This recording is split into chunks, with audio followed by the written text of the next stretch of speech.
Lots of moving parts to this story this morning, as you can imagine, a real breaking news situation. We're just hearing that the Venezuelan vice president, who has been installed as the leader now that Nicolas Maduro has been taken out, Delcy Rodriguez, is saying that the government is ready to defend Venezuela.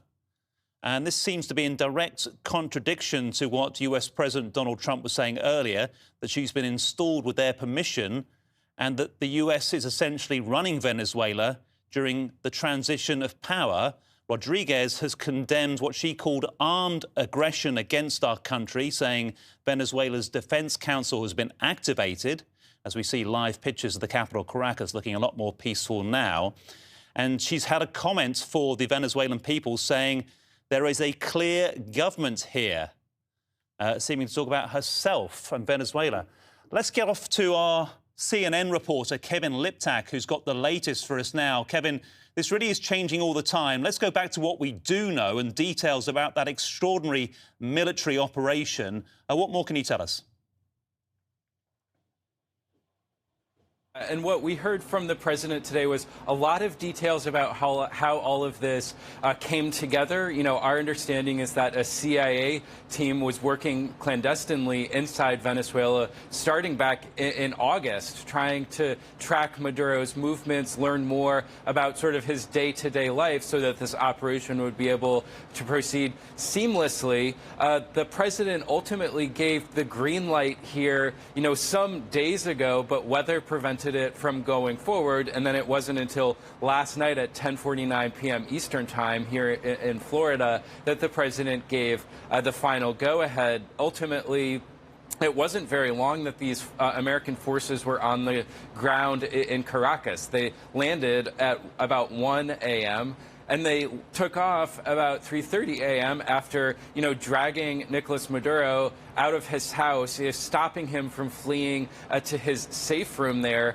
putting him on a helicopter and flying him to the USS Iwo Jima. So ultimately, not a very lengthy mission on the ground, but certainly months and months and months of planning that went into it. What is much less clear is what happens now. You know, the president really, I think, shocking a lot of people when he came out there to say that we, as in we, the United States, would be running Venezuela, but then essentially saying nothing about what exactly that meant. He said that there would be a group in charge there. He kind of gestured to some of the national security officials who had assembled in that room over at Mar-a-Lago with him, but not saying what exactly that meant or for how long that would be in place. You know, I asked the president whether this meant that there would be a prolonged U.S. military presence on the ground there, you know, boots on the ground, something that I think a lot of Americans will be wondering about when the president says that the U.S. will be running that country. He didn't really answer. He sort of pivoted to talking about the country's oil reserves, which is something that he's been kind of preoccupied with for some time now. So yes, lots of details about what this mission actually entailed, how long it was being put together, but virtually no details about what happens next, which I think is something that the administration will have to provide some answers for, I think, going forward. There are a lot of American people who have memories of the Iraq War, of other conflicts where the U.S. Goes in without necessarily a day after plan. And so that, I think, will be an objective for the president, is to try and explain more about what the U.S. is doing in Venezuela and why it's in the U.S. national interests. Yeah, and as you were talking, Kevin, we did see that one still image that's been released of Nicolas Maduro in captivity, as you say, on a U.S. warship heading to New York. It's been quite a mixed reaction globally, hasn't there? Can you tell us more about that?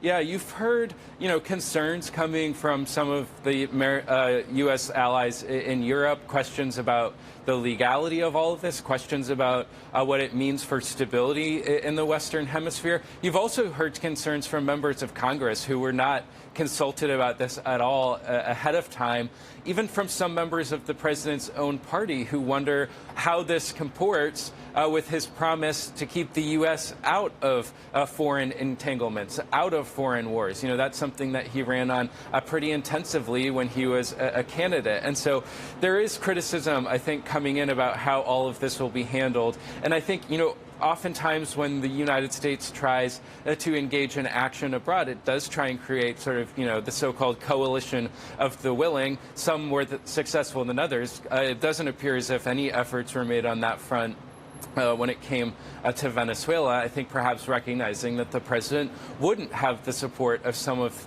the United States' strongest allies. So you had, for example, Keir Starmer, the British Prime Minister, out today saying that the UK was not involved at all. You've had other European leaders saying that they're watching what's happening in Venezuela with a measure of concern, and certainly leaders in South America, including the leader of Brazil, President Lula da Silva, saying that he was concerned that this could destabilize his neighborhood. And so, the president doesn't appear to have attempted any sort of coalition building ahead of this, but I think it's something he'll have to contend with afterwards, is what these allies are saying about what has happened.